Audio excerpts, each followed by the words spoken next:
Պարոն Կապլանն էր այսօր ուշադրության կենտրոնում թուրքախոս պետությունների կազմակերպությունների համաժողովում հետաքրքիր այսպես ուսում կարելի ասել նկատվեց Էրդողանի Ալիևի հռետորաբանությունը ընդգրկում էր Վաշինգտոնյան համաձայնագրերը համաթյուրքական պրոյեկտում ներկայացնելու համատեքստը ինչպես եք գնահատում նախ այս իրենց որդեգրած գիծը ամեն գնով պահել թուրքական պրոյեկտի շրջանակը հարցը եւ Վաշինգտոնից հետո տարածաշրջանը ինչպես եք գնահատում 94 թվականից սկսած թուրք ադրբեջանական դաշինքը աշխատել է այսօրվա համար որպեսզի կարողանա Հայաստանի տարածքով ստեղծել կամուրջ միավորել թուրքական պետությունները եւ դրանով հանդերձ դառնալ ուժեղ աշխարհակաղակական կենտրոն չլինել զուտ ռեգիոնալ, այլ համաշխարհային մակարդակով ունենալ ազդեցություն եւ բնականաբար այն բանից հետո երբ որ ստացել են իրենց նպատակների իրագործումը բնականաբար չեն հրաժարվելու այդ փոսույթից ինչը այստեղ ինչ որ Նիկոլ Փաշինյանն եղանում է կամ դրա հետևանքով կարող են ինչ-որ դժվարություններ առաջանալ ընտրությունների հետ կապված եւ այլն իրենք իրերը կոչում են այն անունով որը ի սկզբանե ծրագրավորել են որի համար պայքարել են եւ որտեղ ունեցել են հաջողություններ Դրա համար կլինի դա թուրքական պետությունների համագումար, կլինի դա Չինաստանում Շանհայյան համագործակցության կազմակերպության գագաթնաժողով, թե ՄԱԿ-ի բարձր ամբիոն իրենք կոչելու են դա Զանգեզուրի միջանց, որովհետև բովանդակությունը եւ նպատակները նույնն է։ Այլ հարց է, որ փորձում է մեր իշխանությունը փորձում է սխապել, ասելով որ նման բան չկա, միջանց չի լինելու եւ այլն, այդ իրականությունն այն է, որ կա մեկ ճշմարտություն, որը համընդհանուր է աշխարհի համար եւ դա կապիտալիզացում է այսօր Ալիևի Էրդողանի կողմից եւ կա մեկ ճշմարտություն, որը Փաշինյանն է քարոզում Հայաստանի ներսում, հերթական անգամ ժողովրդին խաբելու, մարդկանց քվեն գողանալու եւ իր իշխանությունը երկարաձգելու նպատակով։ Իսկ այլընտրանք էս բան որն եք դիտարկում, որովհետեւ ինչքան էլ մենք լսենք ձեր տեսակետները, ընդդիմադիր շրջանակների տեսակետները, որ այս խաղաղության օրակարգը, կեղծ օրակարգը եւ այլն, ամեն դեպքում Փաշինյանի խումբը, Փաշինյանի հակված են հավատալու, որ Փաշինյանը ունի խաղաղության օրակարգ եւ փաստացի իշխանությունը այդ օրակարգը մոնոպոլիայի է ենթարկել։ Պատերազմում պարտության ժողովուրդը մեծ կորուստների գրած ժողովուրդը հոգեբանորեն հասկանալի է ուզում է հավատալ, որ վերջացավ ստարողությունների վերջն է տրվելու։ Չի տրվելու։ Դրա համար այդ խաբեությունը բարդ է, որտեղ մարդիկ ուզում են հավատալ, անկեղծ ես էլ եմ ուզում հավատալ, որ վերջ այսօր խաղաղություն է լինելու այսուհետև եւ մենք ապրելու ենք մեր զավակները ապրելու են խաղաղ երկրում, բարգավաճելու եւ այլն։ Բայց կա իրականություն, որը չես կարող դու անտեսել։ Եվ այդ իրականության մասին այն է, ինչ որ ասում է Ալիևի դեպալայում։ Դա է իրականությունը, որովհետև չի լինելու խաղաղություն, մեկ պարզ պատճառով խաղաղությունը չի նվաճվել։ Խաղաղություն ամեն ինչ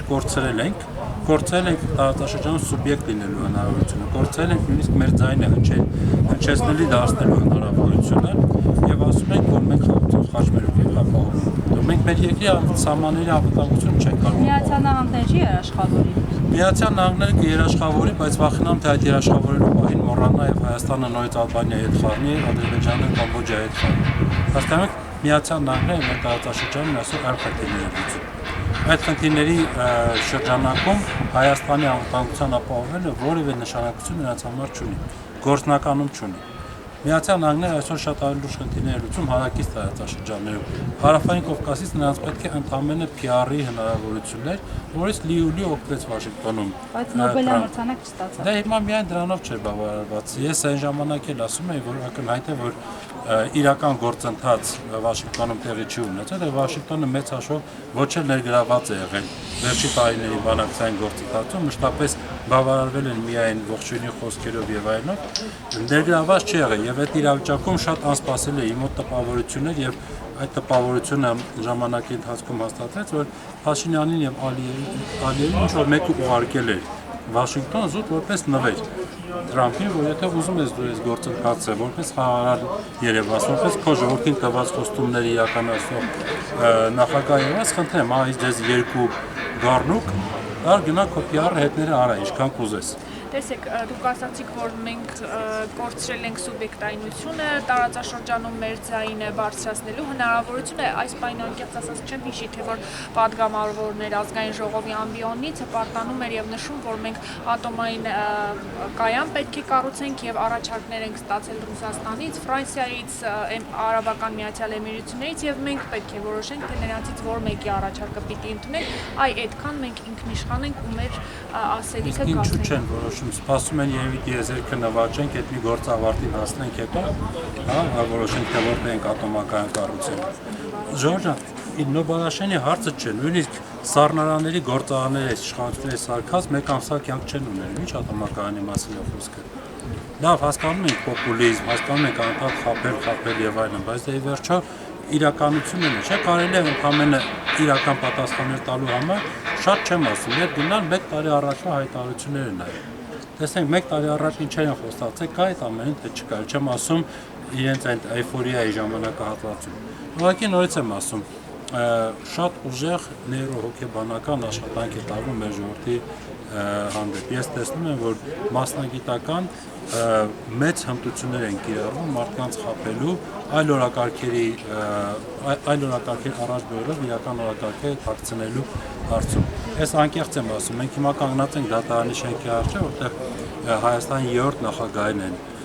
դատում, որը մեր երկրի կայացման ուժեղ պետություն դառնալու ամենամեծ ներդրում ունեցող գործիչներից մեկն է։ Եվ այս դատարանի նպատակը կամ այս դատավարության նպատակը ամենևին ինչ-որ բաներ բացահայտելը չէ։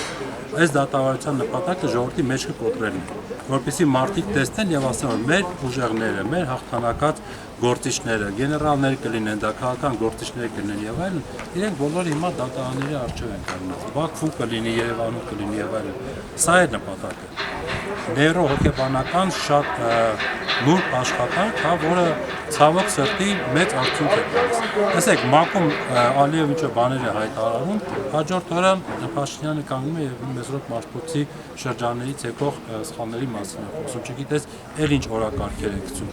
Հիպնոզ, մաքուր հիպնոզ, որը նպատակն է մարդկանց անջատել, բառից բնիկացնել, այսինքն տարբեր փայլուն բաներ ցույց տալով, ինչ որ սենսացիոն երևույթներ մարդկանց ուղղը անջատել եւ այն մեկ լարով, որով կարելի է ինչ-որ տեղեկատվություն փոխանցել հանրությանը, այս տեղեկատվությունը տա, որ ձեր նախագահները դատվում են, դուք հաղթանակներ չեք ունեցել, դուք հայրենիք չունեք, դուք պետություն չեք ունեցել, դուք արարած չեք ունեցել, այբուբեն չեք ունեցել, պատմություն չեք ունեցել, ընդհանրապես դուք ոչ ոք եք։ Ահա այն է, ինչ որ այս պահին իրականացվում է եւ համոզված եմ, որ Փաշինյանը դրա ընդհանրապես իրագործողն է։ Իսկ ծրագրավորողները ամենայն հավանականությամբ իսկապես Բաքվում եւ Անկարայում են նստած։